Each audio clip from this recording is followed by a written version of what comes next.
प्रणाम। जय जिनेन्द्र। मैं सुरेखा शाह। जीविचार में हमने तिर्यंच पंचेंद्रिय को देखा, उनके भेद, जलचर के पानी में रहने वालों के 4, गर्भज और समूर्छिम, और गर्भज के 2, पर्याप्त अपर्याप्त। फिर जमीन पे चलने वाले जो स्थलचर है उनके 3 भेद, 4 पग वाले, भुजा के बल चलने वाले और छाती पेट के दर चलने वाले, उनके भी 4 भेद, यानी 12 वो, और खेचर आकाश में उड़ने वाले के 4। इस प्रकार 4, 4 और 12, 20 भेद तिर्यंच पंचेंद्रिय के हैं। हमने देखे थे स्थावर के 22 भेद, विकलेंद्रिय, बेंद्रिय, तेंद्रिय, चौरेंद्रिय के 6 भेद, और ये 28 भेद। टोटल तिर्यंच के भेद हो गए 48। अब आगे बढ़ते हैं मनुष्य की ओर। अब मनुष्य बहुत पुण्य होता है जब तब मनुष्य का भाव मिलता है, और मनुष्य का जन्म हमारा सबसे महत्वपूर्ण जन्म है। मनुष्य भी गर्भज और समूर्छिम होते हैं।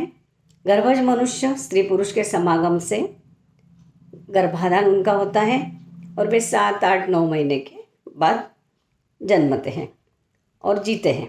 कभी कभी 12 वर्ष तक माता के गर्भ में रह के भी जन्म धारण करते हैं। गुर्जराधिपति सिद्धराज का जन्म, गुर्जराधीश जो था सिद्धराज जयसिंह कुमारपाल के टाइम, उनका जन्म भी इस प्रकार हुआ था। गर्भ की जघन्य स्थिति अंतर्मुहूर्त, यानी गर्भधारण के बाद 48 मिनट में भी गर्भपात हो सकता है। गर्भज मनुष्य के 3 प्रकार होते हैं। कर्मभूमि में जन्मे, जिनमें असी मसी कृषि का व्यापार होता है, यानी जिनमें संस्कृति, शिल्प, कला, व्यवसाय, धर्म करने की, पालने की सुविधा, इनका स्थान बहुत ऊंचा होता है। फिर अकर्मभूमि में जन्मे हुए मनुष्य जो युगलिक होते हैं, साथ में जन्मते हैं, परस्पर समागम से प्रजा की उत्पत्ति करते हैं। संस्कृति, शिल्प, कला आदि व्यवसाय वहाँ नहीं होता, यानी असी मसी कृषि का, खेती वगैरह कोई भी व्यापार वहाँ होता ही नहीं है, और धर्म के अभाव से ये लोग ज़्यादा अपनी प्रगति नहीं कर सकते। जब हिमवंत और हिरण्यवंत क्षेत्र में हमेशा तीसरा आरा रहता है, और वहाँ के युगलिक हमेशा एक दिन आड़ में आंवले जितना आहार करने की इच्छा होती है उनकी। वे अपने बच्चे का 79 दिन तक पालन करते हैं। अब हरिवर्ष और रम्यक वर्ष क्षेत्र में हमेशा दूसरा आरा रहता है।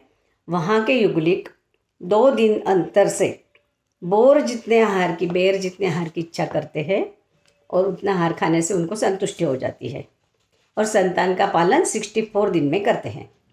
देवकुरु, उत्तर कुरु क्षेत्र में हमेशा पहला आरा रहता है। वहाँ के युगलिक 3 दिन के अंतर से मात्र तुअर की दाल के दाने जितने आहार की इच्छा होती है, और संतान का 49 दिन तक पालन करते हैं। फिर संतान अपने आप बड़े हो जाते हैं। युगलिक मनुष्य स्वभाव से अत्यंत सरल होते हैं, इसलिए कर्मबंध बहुत ही कम होता है। इसलिए वो हमेशा मृत्यु के बाद देवलोक में ही उत्पन्न होते हैं। अब तीसरे अंतर्द्वीप के मनुष्य, उनको अंतर्द्वीपवासी कहते हैं। ये भी युगलिक होते हैं। इनको भी 1 दिन अंतर से आहार की इच्छा होती है, और 79 यानी 79 दिन संतान का पालन करते हैं। अंतर्द्वीप यानी भरत क्षेत्र के आगे जो हिमवंत पर्वत है, और ऐरावत के आगे जो हिरण्यवंत, ऐरावत के आगे का जो पर्वत है, तो वो दोनों पर्वत के पूरे पूर्व पश्चिम इतने लंबे हैं दोनों पर्वत, इस श्रवण समुद्र में तक दोनों लंबे हैं। और वो दोनों पर्वतों के दोनों तरफ 2-2 ऐसी दाढ़ाएँ रहती हैं। उन दोनों तरफ, यानी इधर के 2, इधर के 2, ये पर्वत के 4, और सामने ऐरावत के वहाँ का जो पर्वत है उसके 2 और 2 लवण समुद्र गई हुई जो दाढ़ाएँ हैं, पर्वत गया है उसमें जो 4 दाढ़ाएँ हैं, यानी 8 दाढ़ाओं पर दृष्टाकार जो है उस पर हर एक दाढ़ पे 7-7 अंतर्द्वीप है, यानी 8 × 7 56 अंतर्द्वीप हुए। उनको अंतर्द्वीप कहते हैं। जो समुद्र के अंदर जो भूमि है उसके ऊपर वो अंतर्द्वीप रहते हैं। ये भी युगलिक रहते हैं। अब हमने देखे जम्बूद्वीप में भरत, ऐरावत और महाविद्या, ये 3 कर्मभूमियाँ हैं। घातकी खंड में उसके डबल 6 कर्मभूमि है। और अर्ध पुष्करावर्त द्वीप है, उसमें 12, 6, उसमें भी 6 कर्मभूमि है, क्योंकि डबल आधा ही है। ऐसे उसके 12 रहते हैं, पर अब हमें आधा अर्ध पुष्करावर्त आधा ही लेना है, इसलिए उसके में भी 6, 6 और 6 12, और जम्बूद्वीप के 3, 15 कर्मभूमि होती है। और अकर्मभूमि जम्बूद्वीप में 6, घातकी खंड में 12 और आधे पुष्कर द्वीप में 12, ऐसे 30 अकर्मभूमि रहती है।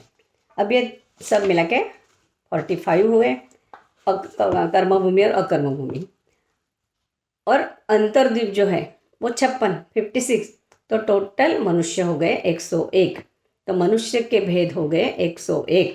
अब इसमें गर्भज और समूर्चिम 202, गर्भज के 2, समूर्चिम तो 101 ही है, पर गर्भज के 2 प्रकार रहते हैं, पर्याप्त और अपर्याप्त, यानी 202 और समूर्चिम 101 मिला के टोटल मनुष्य के भेद 303 होते हैं। धन्यवाद।